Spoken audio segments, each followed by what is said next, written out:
ጤና ይስጥልኝ የዳያስፖራ ሚዲያ ኔትወርክ ተከታታዮች እንደምን ሰንብታችኋል? የመጀመሪያ ዝግጅታችንን ይዘን ቀርበናል።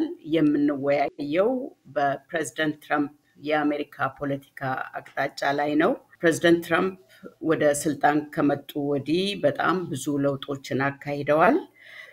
ባለሙያ ጋብዘን የፖለቲካ ሳይንስ ምሁር ጋብዘን ይሄ ፖለቲካ አቅጣጫ ወዴት ይወስደናል፣ አገሪቱ ወዴት እየሄደች ነው የሚሉትን ነው የምንወያየው። ይህንን ግንዛቤ የሚያስጨብጡን ደግሞ ፕሮፌሰር ኤዶም ጌታቸው ባላሉ። በጣም ወጣት ናቸው ፕሮፌሰር ኤዶም ጌታቸው። ስለዚህ አንቺ ያልኩኝ ነው የማስተዋወቀው። ሙያቸው በጣም የላቁ ሰዎችን አንቱ ብንላቸው ጥሩ ነው። ነገር ግን ወጣት ናት ፕሮፌሰር ኤዶም ጌታቸው። በዩኒቨርሲቲ ኦፍ ሺካጎ የፖለቲካ ሳይንስ ተመራማሪ ናት። በዳያስፖራ ጉዳዮች፣ በዘር ጉዳዮች እንዲሁም በፖለቲካ ሳይንስ ተመራማሪም ምሁርም አስተማሪም ናት። በዛ ትልቅ ተቋም ውስጥ የድህረ ምሩቅ ዲግሪዋን ያገኘችው ከየል ዩኒቨርሲቲ ነው። አንደርግራጁዌት ደግሞ የተማረችው ከስሙ የቨርጂኒያ ዩኒቨርሲቲ ነው። ስለዚህ ፕሮፌሰር ኤዶምን በጣም አመሰግናለሁ በዳያስፖራ ሚዲያ ኔትወርክ ተከታታዮች ስም። እንግዲህ ቀጥታ ወደ ጥያቄ ገባለሁ። መጀመሪያ ፕሮፌሰር ኤዶም እስቲ እስከዛሬ ባለው ለውጥ ላይ ፕሬዝዳንቱ ባደረጓቸው ለውጦች ላይ መጀመሪያ አመለካከትሽን ልውሰድ። መጀመሪያ አመሰግናለሁ ጠርታችሁኝ ስላቀረባችሁኝ፣ ደስ ብሎኛል። ያው ሁላችንም እዚህ ሀገር የምንኖረው ኢትዮጵያዊዎች እዚህ ሀገር በሚደረገው ነገር በጣም ብዙ የሚያሳስብ ነገር አለ፣ የሚያስጨንቅ ነገር አለ፣ የምንወያየውም ብዙ ነገር አለ። ትራምፕ እንግዲህ ፕሬዚዳንት ትራምፕ ስልጣን ከያዙ 3 ወር ሆኗቸዋል። አሁን 3ኛ ወራቸውን ጨርሰዋል። በዚህ 3 ወር ውስጥ በጣም ብዙ ነገር ነው ያየነው። እንግዲህ እኔ አሁን 20 ዓመት በላይ እዚህ ሀገር ኖሬያለሁ። ብዙዎችን ከዛ በላይም ኖረናል። ከኔ ከመጣው በፊት ያልተደረጉ ነገሮች ብዙ ነገር አይተናል። ሰው ከመንገድ ላይ ሲታፈስ፣ ምንም በህግ ስታችኋል ምናምን ሳይባሉ ታስረው የት እንዳሉም የማይገኝበት ጊዜ ደርሷል። በዚህ 3 ወር ውስጥ ከ100 በላይ ኤግዜኪዩቲቭ ኦርደር ጸድቋል። እነዚህ ኤግዜኪዩቲቭ ኦርደሮች ብዙ ነገር የሚነኩ ናቸው። የትምህርት ሚኒስቴር አሁን ከህፃን ጀምሮ እስከ ዩኒቨርሲቲ ያሉትን የሚያስተዳድር ተዘግቷል። ሁላችንም ልጆች ያሉን ትምህርት ቤት የምናስተምር ለዛ ፋንዲንግ የሚሰጠው ለላንች የሚሰጠው ገንዘብ፣ ለስፔሻል ኤጁኬሽን ለሚያስፈልጋቸው ልጆች የሚሰጠው ገንዘብ ይሄ ሁሉ ቀሪ ሊሆን ነው። እኔ በምሰራበት ደግሞ ዩኒቨርሲቲዎች ዳይቨርሲቲ ትደግፋላችሁ፣ ፓለስታይንን ትደግፋላችሁ እየተባሉ ገንዘባቸው ሪሰርች የምንሰራበት ገንዘብ እየተወሰደ ነው። ይሄ ሪሰርች ለካንሰር ሪሰርች፣ ስለ ኤጁኬሽን ሪሰርች ሁሉን ነገር አፌክት የሚያደርግ ነገር ነው የሚደረገው እና ብዙ ነገር እየተደረገ ነው። ብዙ ነገሩ ህጋዊ አይደለም እየተባለ ነው እና ብዙ ኬሶች አሉ ገና ፔንዲንግ የሆኑ። ፕሮፌሰር ኤዶም እንደምታውቂው ፕሬዝዳንት ትራምፕ እነዚህን እርምጃዎች የሚወስዱት ብዙ ያነሳሻቸው ነጥቦች አሁን ለምሳሌ ከየመንገዱ ይታፈሳሉ የሚባለው እኛም ስናይ ነበረ። በተለይ ከላቲን አሜሪካ የሚመጡ በሺዎች የሚቆጠሩ የላቲን አሜሪካ ዜጎች አገሪቱን ሲያጥለቀልቁ ድንበሩን እየሰበሩ ሲመጡ እናያለን። ይሄ እንግዲህ እሳቸው ይሄ ወንጀለኞች እየገቡ ነው የሚለውንም ሐሳብ ከበፊት ጀምሮ በፊት ወደ ስልጣን የመጡ ጊዜም ይሄንን ሲያቀነቅኑ ነበር። አንድ ይሄ ነው። ሁለተኛ ትምህርትን በተመለከተ ስቴቶች ራሳቸው የራሳቸውን ትምህርት ያካሂዱ፣ ይምሩ፣ ፌደራል መንግስቱ ትምህርት ውስጥ መግባት የለበትም የሚሉ ነገር ሲያነሱ ነበረ ፕሬዝዳንት ትራምፕ። ግን ከዚህ ጋር ተያይዞ ደግሞ አሁን ሪፐብሊካን ፓርቲው ራሱ በቅጡ የማያነሳው ነገር አለ። ይሄ ማጋ የሚባል ነገር አለ፣ ሜክ አሜሪካ ግሬት የሚባል ነገር አለ። ሜክ አሜሪካ ግሬት አሜሪካን እንደገና ገናና እናድርግ የሚል ነገር አለ። አሜሪካ እንግዲህ በዓለም ላይ እንደምትታወቀው ገናና ናት በብዙ ነገር፣ በሳይንስ፣ በቴክኖሎጂ። ምን ማለት ነው ሜክ አሜሪካ ግሬት? ምን ማለት ፈልገው ነው እንደዚህ ሲባል የፕሬዝዳንቱ ደጋፊዎች እና ፕሬዝዳንቱ? አዎ መጀመሪያ የሁለት መጀመሪያ ያነሳሽውን ነገር ልመልስ። ወንጀለኞች ናቸው እዚህ ሀገር የሚገቡት ከላቲን አሜሪካ የሚባለው ነገር ያው አለ። ኦፍ ኮርስ ወረቀት ሳይኖራቸው ተደብቀው የሚኖሩ የሚሰሩ ሰዎች ከላቲን አሜሪካም ሳይሆን ከኛም ሀገር በዛው መንገድ የሚመጡ ብዙ ሰው አሉ። ግን እንደዚህ ያው ወንጀለኞች ወረቀት ሳይኖራቸው ታስረውም ሊሆን ይችላል። ግን አሁን የምናየው ቪዛ ያላቸው ከቬኔዙዌላ ከሄይቲ ቴምፖራሪ ፔፐርስ ተሰጥቷቸው አገራቸው ባለው ችግር ተፈቅዶላቸው የሚኖሩ ሰዎች አሉ። እነዚህ ሰዎች ኬሳቸው ተሰምቶ ወንጀለኞች ናችሁ ወይ አይደላችሁም ወይ ተጠራጥሮ ተመራምሮ ነው ወደ አገራቸው መላክ የነበረባቸው። እንትንም ወረቀትም የሌለሽ ብትሆኚ ፍርድ ቤት ከቀርበሽ በኋላ ነው የምትላኪው በህጋዊ መንገድ ከሆነ። ይሄ ግን ምንም ፍርድ ቤት ሳትቀርቢ የራስሽን ኬስ ሳትናገሪ ልትላኪ ትችያለሽ ማለት ነው አይደል? እሱ አንድ ነው። ይሄ ነው ፕሮሴስ መኖር አለበት፣ ፕሮሲጀር መኖር አለበት። ይሄንን ነው አሜሪካን ከሌሎች ሀገር የተለየ የሚያደርገው። በህጋዊ መንገድ የሚሄድ ሀገር ነበረ እና ይሄ ነው አሁን ያጣነው ነገር። ይሄ በትምህርትም ጉዳይ ስቴቶቹ ይወስን የሚሉት ድሮም ያለ ነገር ነው። ሪፐብሊካኖች ገና ድሮ የትምህርት ሚኒስቴር ሲመሰረት በካርተር ጊዜ ነበረ፣ 1970s ነው የተመሰረተው። ሁሌም አይደግፉትም ነበረ። ከሬጋን ጀምሮ ማጥፋት የሚፈልጉት ነገር ነበር። ስለዚህ ድሮም ያላቸው ፕሮግራም ነበር ይሄ። አሁን ግን ምንድነው በአንድ አፍ ስቴቶቹ የራሳቸውን ትምህርት ያካሂዱ ይላሉ፣ በሌላ ግን አንዳንድ የሚያደርጉትን ስቴቶች ደግሞ የማይደግፉ አሉ። አሁን ሊበራል የሆኑ ስቴቶች ዳይቨርሲቲ ፕሮግራም ራሳቸው መወሰን ከቻሉ ለምን እነሱ ዳይቨርሲቲ ፕሮግራም ማቋቋም አይችሉም? ስለዚህ በአንድ አፍ ራሳቸው ይወስኑ ይላሉ፣ በአንድ አፍ ደግሞ እኛ የማንፈልገውን ነገር አያደርጉ ይላሉ። ስለዚህ ሁለቱም ነገር አለባቸው። ግን እንዳልሽው ይሄ ሜክ አሜሪካ ግሬት አገን የጀመረው እንቅስቃሴ ያው ሁላችንም መቀበል ያለብን ነገር አሜሪካኖች ወጥተው ይሄን ሰውዬ መርጠውታል አይደል? እና ከየት ነው ለምንድን ነው እንደዚህ አፒል አደረገ የሚለው ጥያቄ very important ነው።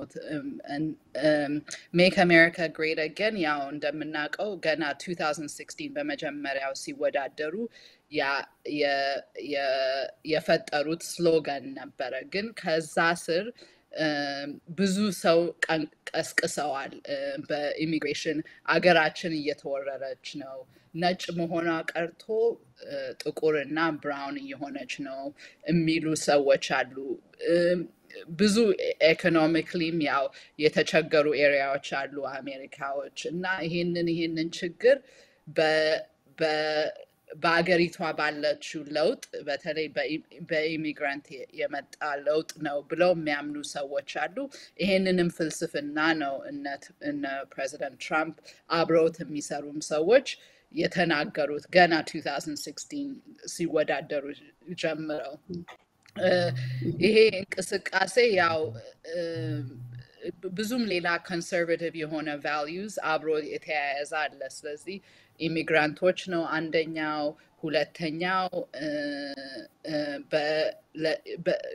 በዚህ 50-60 ዓመት ሴቶችን ጥቁሮችን የረዳ አይነት ፕሮግራም ከወንድ በላይ ከነጮች በላይ ሴቶችንና ጥቁሮችን አድርጓል የሚል እንትን አለ አስተሳሰብ እና ይሄንን ቀስቅሷል ፕሬዚዳንት ትራምፕ እና በሱ ነው ሜክ አሜሪካ ግሬት አገን የተባለው እንቅስቃሴ የተዘጋጀው እሺ ዶክተር ኤዶም እስቲ ወደ አሁን ተቀስ አድርገሽው ነበር ስለዚህ ስለ DEI ዳይቨርሲቲ ኤኩዊቲ የሚለው መጀመሪያ እንደውም እንዲገደል የተደረገ አንድ አስተሳሰብ አለ ይሰራበት የነበረ ወደዛ ከመሄዳችን በፊት እናነሳዋለን ያንቺም ጥናት ብዙ ጊዜ የሚያተኩረው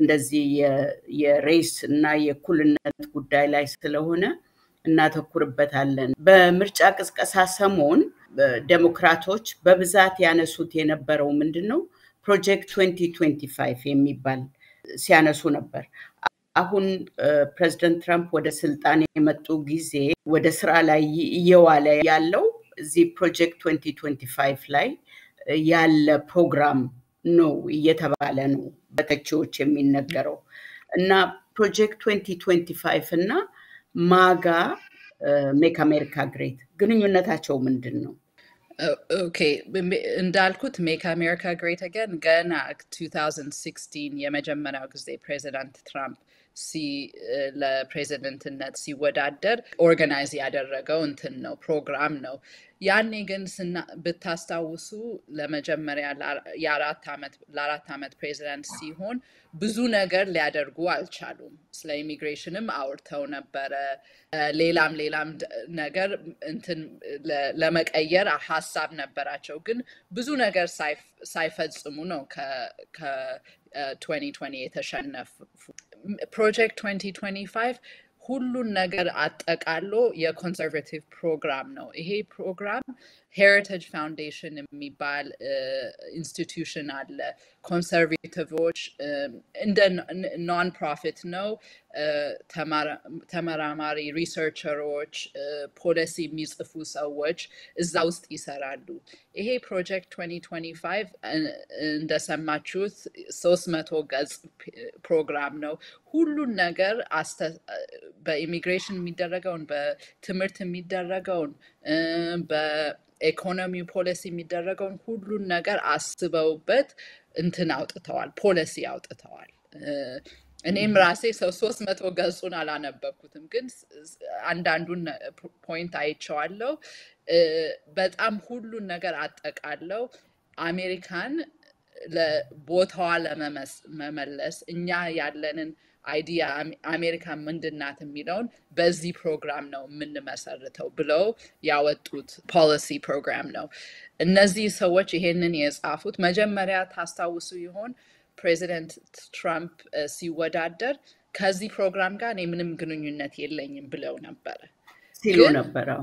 ሲሉ ነበር ግን አሁን እንደምናየው ብዙ ይሄንን ፕሮግራም የጻፉ ሰዎች ግንኙነት ከሄሪቴጅ ፋውንዴሽን ጋር ግንኙነት ያላቸው ሰዎች ያው አብረው ገብተው እየሰሩ ነው እና ፕሮግራማቸውን እያካሄዱ ነው ስለዚህ ምንድነው የማጋና ይሄ ፕሮጀክት 2025 ግንኙነቱ ሜክ አሜሪካ ግሬት አገን ለህዝቡ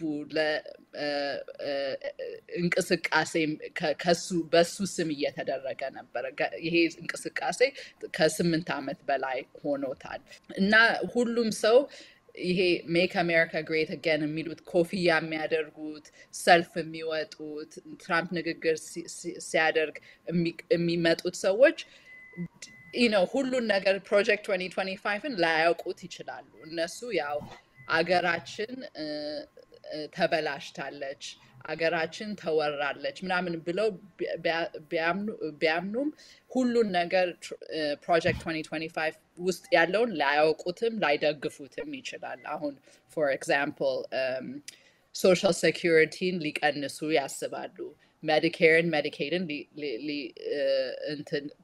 funding ከዛ ካት ለማድረግ ያስባሉ ለመቁረጥ ያስባሉ እነዚህን ዲቴይሉን ሁሉ make America great again የሚሉት ሰዎች ዲቴይሉን ላያውቁትም ላይደግፉትም ይችላሉ እና ግን ይሄ ነው አሁን ያለው ሪፐብሊካን ፓርቲ እና የፕሬዚዳንት ትራምፕ አብረውት የሚሰሩ ሚኒስቴሮቹ አድቫይዘሮቹ ይሄ ነው ፕሮግራማቸው ባለማወቅም ሊሆን ይችላል ተወላጆቹ ብቻ ሳይሆኑ ተሰደው እዚህ ሀገር የመጡም በገፍ እንደመረጧቸው ነው የሚታመነው ቁጥሩ ባይኖረንም የኛም ሀገር ሰዎች ጭምር ብቻ አንዳንድ ጉዳዮችን ብቻ በመደገፍ ብዙዎች እንደመረጧቸው ነው የሚታመነው አንድ በዚህ በ2024 ኤሌክሽን የታየው ነገር ትራምፕ actually በጣም ጥቁሮችም ከሌላ ጊዜ በላይ ደግፈውታል ኢሚግራንቶችም ያው የኛ ቁጥሮች የአፍሪካን ኢሚግራንት የኢትዮጵያዊ ኢሚግራንት ቁጥራችን ብዙ ስላልሆነ እዛ ላይ ላይታወቅ ይችላል ግን እንደ ያው በቤተሰቦቻችን በሰፈራችን ምናምን እናቀዋለን አንዳንድ ሰው ወደ ሪፐብሊካን እንደ ቀየሩ ይታወቃል እና እንዳልሽው አንዳንድ በአንዳንድ መልክ እኛም ኮንሰርቬቲቭ ልንሆን እንችላለን አሁን በሴክሹዋሊቲ በሌዝቢያን ጌይ ትራንስጀንደር በሚባለው ኢሹ እሱ አሁን ብዙ ሰውም እኛም ኢትዮጵያዊ የሚጠቅሰው ነገር ነው ግን I think ፖለቲካ ስትመለከቺ ሁሉን ነገር ማየት ነው ያለብሽ እነዚህ ሰዎች በዚህ በኩል በዚህ ኢሹ አብረን ልንሆን እንችላለን ግን አላማቸው ፍልስፍናቸው እኛ እንደውም እዚህ ሀገር እንድንኖር የማይፈልጉ ሰዎች ናቸው ስለዚህ ይሄንን ሁለቱን ማየት አለብን ወደ ሌላ ርዕስ እንሂድ ፕሮፌሰር ዶም እንግዲህ ዴሞክራቶች እስካሁን የተደረገውን ለውጥ እየተቃወሙ ነው ወደ ፍርድ ቤትም እየሄዱ ነው በተለይ በጣም ብዙ የመንግስት መስሪያ ቤቶች የፌደራል መንግስት መስሪያ ቤቶች እየተዘጉ ነው ሰራተኞች እየተባረሩ ነው መጀመሪያ እንደውም የተዘጋው USAID ነው USAID ደግሞ እዚህ ሀገር ሚናው ባይታወቅም በዓለም አቀፍ ደረጃ በትንሹም ቢሆን ለዓለም ደሃ ህብረተሰብ በጤና ረገድ በልማት ረገድ በቀውስ ጊዜ በተፈጥሮ ቀውስ ጊዜ እርዳታ የሚሰጥ ድርጅት ነው እና እሱ እንግዲህ በዓለም ህዝብ ላይ ጫና ይኖረዋል እርዳታ በማጣት ይሄንንም የሚያደርገው የደቡብ አፍሪካው ተወላጅ እዚህ ሀገር ያው ዜግነት አግኝቶ የሚኖረው ኢላን መስክ ነው እሱንም ነው የሚቃወሙት ዴሞክራቶች እና እየከሰሱ ነው ነገር ግን እነሱ የሚያሸንፉ ይመስልሻል የፍርዱን ሂደት አሁን የሚታየው ነገር ያው አሜሪካን መንግስት ፍርድ ቤት በ3 ደረጃ ነው ያለው የመጀመሪያው ደረጃ ዲስትሪክት ኮርት ወይ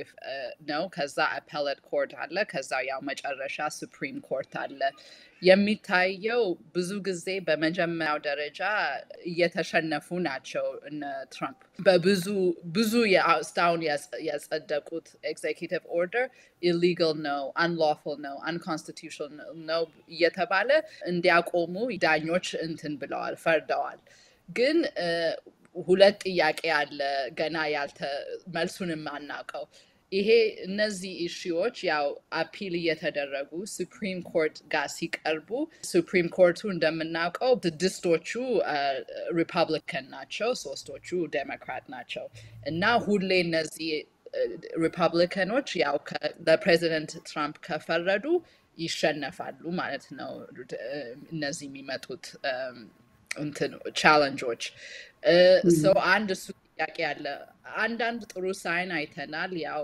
በስተት ኤልሳልቫዶር የተላከው ሰውዬ እንዲመለስ ብሎ ሱፕሪም ኮርት ፈርዷል ሪሰንትሊ።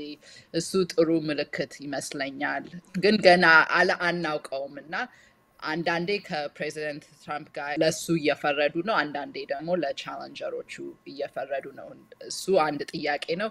ሁለተኛ ደግሞ አይቻልም፣ ህጋዊ አይደለም ከተባሉ ፕሬዚደንት ትራምፕ እና አብረውት የሚሰሩት ይሰማሉ ወይ የሚለው ጥያቄ ደግሞ ገና መልስ እየጠበቅን ነው። እስካሁን ድረስ ይሄ ሰውዬ መመለስ አለበት የተባለው ሰውዬ አልተመለሰም። እንኳን ሊመለስ ሴኔተር እዛ ድረስ ሄዶ ሊያየው ሲፈልግ በስንት መከራ ነው ሊታይ የተቻለው ሰውየው። ህጋዊ አይደለም ካሉ ፍርድ ቤቶችስ ይከተላሉ ወይ አይከተሉም የሚለው ትልቅ ጥያቄ ነው እና ካልተከተሉ ደግሞ በአሜሪካን ሀገር ኮንስቲትዩሽን ትልቅ ችግር ነው የሚፈጠረው። ፍርድ ቤቶቹ የራሳቸው ፖሊስ የላቸውም፣ በራሳቸው ህጋቸውን ሊያጸድቁ አይችሉም። ኤግዜኪቲቭ ወይ ፕሬዚደንቱ ነው ሰምቶ ተቀብሎ እንትን ማለት ያለበት መቀበል ያለበት እና መስራት በሱ ባሉት መስራት ያለበት። አልሰራም ካለ ምንድን ነው የሚፈጠረው የሚባለው ትልቅ ጥያቄ ነው እና ብዙ ሎየርስ ሊጋል ስኮለርስ በዚህ አሁን እየተወያዩ ናቸው። ይሄ አዲስ ነገር ነው ማለት ነው በአገሪቱ። በጣም አዲስ ነገር ነው፣ ታይቶ የማይታወቅ ነገር ነው። እንግዲህ መጀመሪያ ያቆሙት አካታችነት፣ ብዝሃነት እና እኩልነት የተባለውን ነው እና አሁን እሱ ላይ በጥቁሮች ላይ ያለው እንድምታ ምንድን ነው? ይሄ መሰረዙ I mean diversity, equity and inclusion የተባለው ብዙ አይነት ፕሮግራሞች ነበሩ እዚህ ሀገር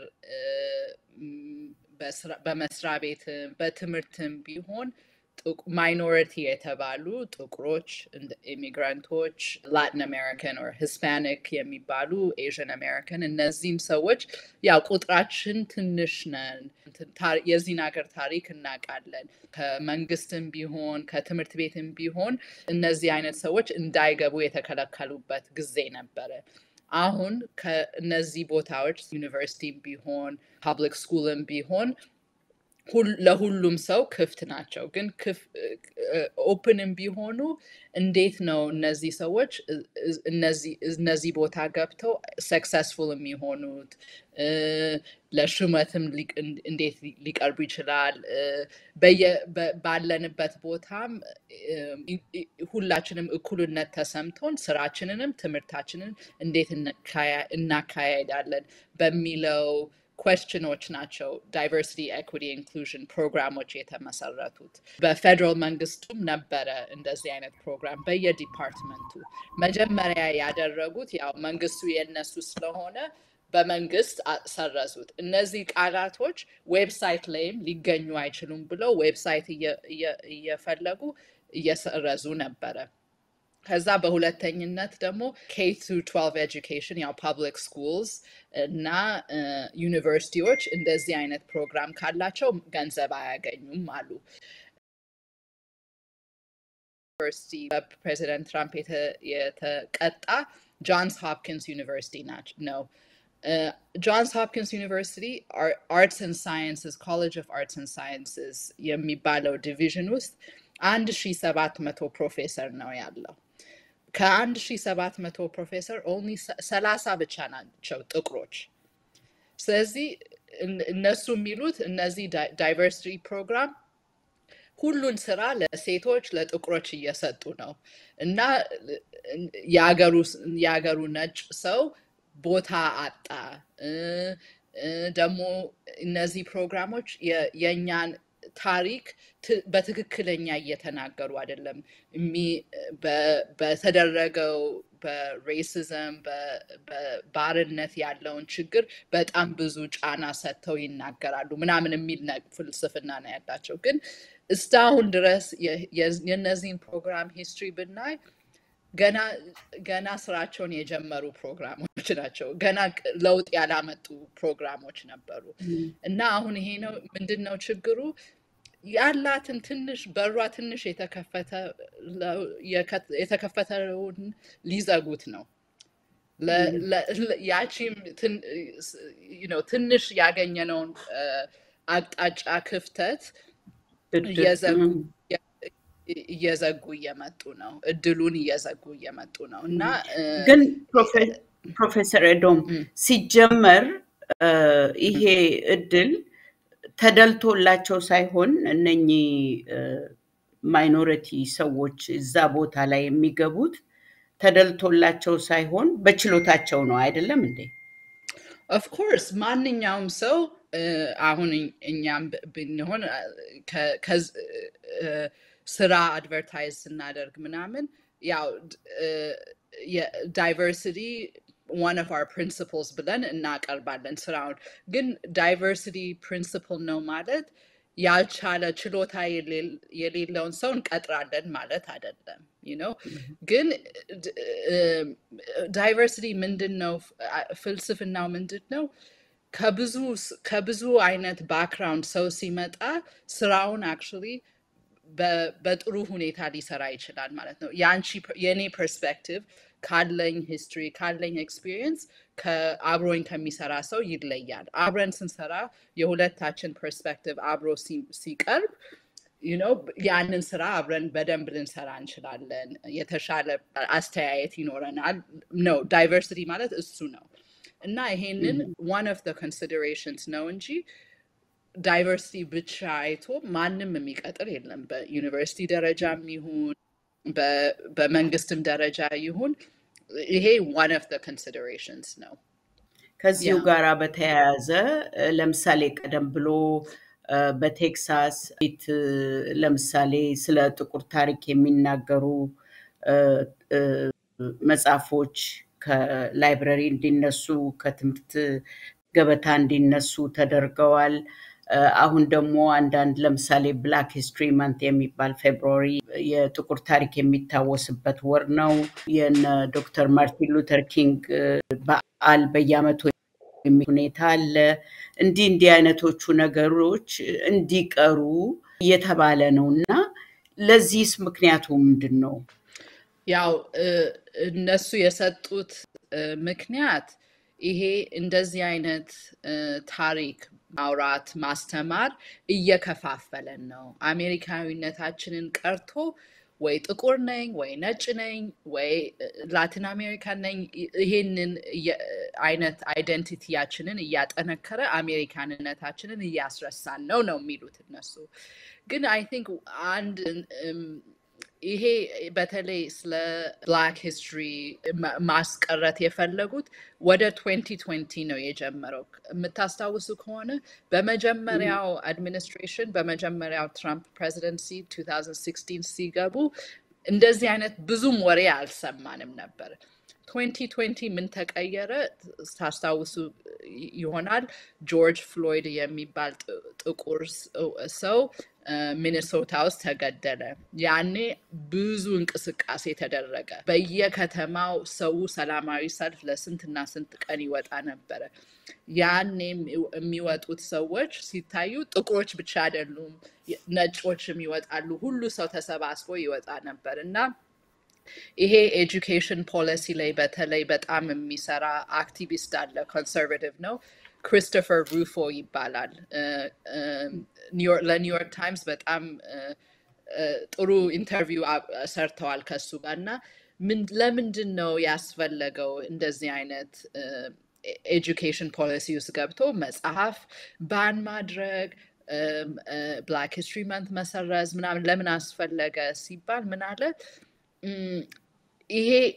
ይሄ አይነት ሂስትሪ ማለት ፕሮግሬሲቭ ሂስትሪ እኩልነትን ሬሲዝምን የሚያሳውቅ ሂስትሪ ስናየው ለካ የኛም ልጆች ማለት ነጮች ልጆች እያመኑበት መጣ። እነሱም አብረው መሰለፍ ጀመሩ፣ እየወጡ ነው። በዚህ እንቅስቃሴ ሲደረግ እነሱም አብረው እየተሳተፉ ነው እና ይሄ ለኛ ትልቅ እንትን ነበር አለ። ትልቅ ትምህርት ነው የተማርነው 2020 ለካ ይሄ ነገር የጥቁር ታሪክ የሚባለው እዛው የሚቀር ነገር አይደለም፣ አገሪቷን የሚለውጥ ነገር ነው እና እሱን ስናይ ነው በጣም እዚህ ላይ ያተኮር ነው አለ። ስለዚህ ይሄ ነው እውነት እንትኑ ሪዝኑ የጃስቲፊኬሽኑ ይሄ ነው ማለት ነው። አገሪቷ ወደዚህ አይነት ወደዚህ እንድትለወጥብን አንፈልግም፣ እኛው ይዘናት እንድንቀር ነው ማለት ነው። እሺ ፕሮፌሰር ኤዶም እያገባደድን ነው። በ3 ወር ውስጥ ይሄን ያህል ለውጥ ተካሂዷል። 4 ዓመት ነው የሚቀረን። አሁን የተደረጉ ለውጦችን መቀልበስ ይቻላል? ያው ሁላችንም አገራችንን ለቀን እዚህ የመጣ ነው። አሜሪካ በህጋዊ መንገድ ከሄድሽ መብትሽ ተከብሮ የምንኖርበት ሀገር ናት ብለን ነው የመጣ ነው እና አሁን አይ ቲንክ በተለይ ለኛ ለኢሚግራንቶች ይሄ በጣም የሚያሳዝነው አገራችንን ትተን የመጣንበት ምክንያቶች እዚሁም እያገኘናቸው ናቸው። መንግስት ዛሬ ጠዋት ተነስቶ ይሄ ነው የአዲሱ ህግ ይሄ ነው ካለ በቃ በሱ ካልሄድን ለመናገር መብትሽን እየተቀነሰ ነው።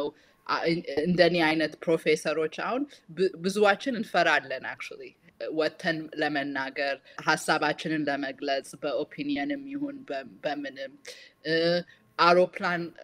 በአውሮፕላን ተሳፍረሽ ኢሚግሬሽን ስትቀርቢ ስልክሽ የሚፈተሽበት ጊዜ መጥቷል።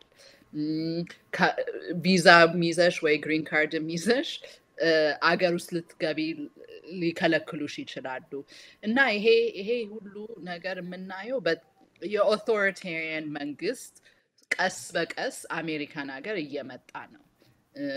ሌሎች ሀገር የሚደረጉትን ነገር ነው እያየነው ያለው። በሀገራችንም ቢሆን ያየነው ነገር ነው። አሁንም ባሉት እንደ ተርኪዎች እንደ ሃንጋሪ የሰው መብት የማይከበርበት ዘመን እየመጣ ነው ብዬ ነው ማምነው አሜሪካን ውስጥ። ይሄ ነገር ይቀየራል አይቀየርም የሚለው ነገር ከባድ ነው። በ3 ወር ውስጥ የተደረገው ለውጥ በጣም ከፍተኛ ነው። ተደርጎ የማያውቅ ነገር ነው የተደረገው።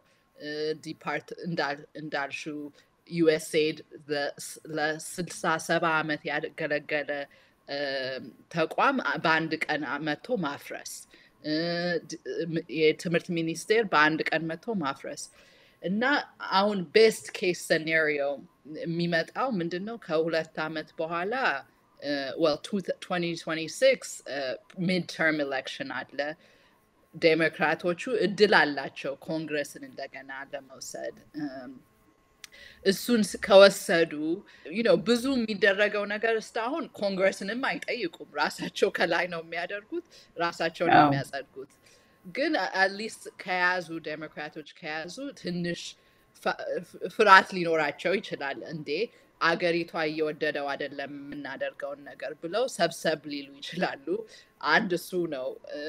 ሁለተኛ ደግሞ እንዳልሽው ከ4 ዓመት በኋላ 2028 ኤሌክሽን ይኖራል እንደገና። አሁን እንደሚሉት ፕሬዚዳንት ትራምፕ ራሱ እወዳደራለሁ ለ3ኛ ጊዜ ይላል። በህግ የማይፈቀድ ነው እና ያው በብዙ አፍሪካ ሀገር ያየነው ነገር ተርማቸው ካለቀ በኋላ አሁንም እወዳደራለሁ ማለት ያው ያየነው ነገር ነው። በተለይ ኢኮኖሚው ከወደቀ ሪሴሽን ከመጣ በሚደረገው ቀረጦች ምናምን አይ ቲንክ እስፔሻሊ እንደሱ ኢኮኖሚው ከተለወጠ ዴሞክራቶቹ እድላቸው ጥሩ ይመስለኛል 2028። ግን እስከዛ ድረስ በ3 ወር ይሄን ሁሉ ነገር ያደረጉ ሰዎች በ4 ዓመት ምን ያደርጋሉ የሚለው ጥያቄ በጣም ያሳስበኛል። አይ ቲንክ እኔም የማስበው መመለስ ሳይሆን አገሪቷን ባለችበት መመለስ ሳይሆን እንደገና አድሰን መመስረት ነው ያለብን። ከዚህ በኋላ ያንን ሁሉ ድሮ የነበረውን ነገር ማምጣት ሳይሆን በአዲስ ሁኔታ ምን መፍጠር እንችላለን የሚለውን ጥያቄ መጠየቅ አለብን። ዴሞክራቶቹም ይሄንን ነው እየተወያዩበት ያሉት። ዴሞክራቲክ ፓርቲ ውስጥ ያሉት ወጣቶች ፕሮግሬሲቮች ምናምን መመለስ ሳይሆን በአዲስ ሁኔታ እንደገና መመስረት ነው ያለብን እያሉ ነው። ፕሮፌሰር ኤዶም ሳናነሳው የማናልፈው ግን መጽሐፍ ደርሰሻል ካሁን በፊት በ2019 ዓመተ ምህረት ወርልድ ሜኪንግ አፍተር ኢምፓየር የሚል ይዘቱ በዓለም ላይ የቅኝ ግዛት ቢወገድም እንድምታው ቅኝ የተገዛው ህዝብ ነፃ አልወጣም የሚል አይነት አመለካከት ነውና እስቲ ከማጠቃለላችን በፊት እሱን ትንሽ አብራሪልን ስለ መጽሐፍሽ ይዘት አማዞን ላይ የተሸጠ ነውና World Making After Empire especially በእንግሊዞች ቅኝ ግዛት የነበሩ አገሮች አፍሪካ ውስጥም ካሪቢያን ውስጥም እዛ የነበሩ ሰዎች በተለይ እነዛን አዳዲስ አገሮች የመሩት ሰዎች እንደነ ኳሜ ንክሩማ ጁሊየስ ኔሬሬ ከጋና እና ታንዛኒያ ነፃነት ምን ማለት ነው ምንድነው ዓላማችን ያሉትን ነው ስለሱ ነው መጽሐፉ የሚያወራው እና የሞከሩት ብዙዎቹ ያሰቡት ነፃ ብቻ መውጣት የራሳችንን ባንዲራ ይዘን የራሳችንን አንተም ብቻ ሳይሆን ነፃነት ማለት በኢኮኖሚያችንም በፖለቲካችንም ራሳችንን መቻል አለብን ራሳችንስ እንዴት ነው የምንችለው ምን አይነት ተቋም መመስረት አለብን ብለው የተነጋገሩበትን ጊዜ ነበር ያጠናውት እና ያደረጉትን የሞከሩትን ፕሮግራሞች መጽሐፉ ይገልጻል አንድ for instance United States of Africa ለማቋቋም ፌደሬት አድርገን ሁላችንም አፍሪካዊ አንድ ላይ አንድ ሀገር ብንሆን አንድ ፌዴሬሽን ውስጥ ብንኖር ራሳችንን ለመምራት self determination ለመያዝ ይመቻል ትንንሽ ሀገር ሆነን ከምንቀር አብረን ብንሆን ይሻላል በሚለው አንድ እሱ ነው ኤግዛምፕሉና እንዳልሹ ብዙ እነዚህ የተሞከሩት ፕሮግራሞች ብዙዎቹ አልተሳኩም እና ስላልተሳኩ ያው አሁንም ያለበት አፍሪካንም ብናይ ካሪቢያንም ብናይ የድህነት ችግር ዲቨሎፕመንት በሚባለው በብዙ አይነት ስታንዳርዶች እኩልነት ዓለም ላይ እኩልነት የለም እሱን ነው የሚያስረዳው መጽሐፉ እዚህ ላይ እናጠቃልላለን ፕሮፌሰር ኤዶም ጌታቸው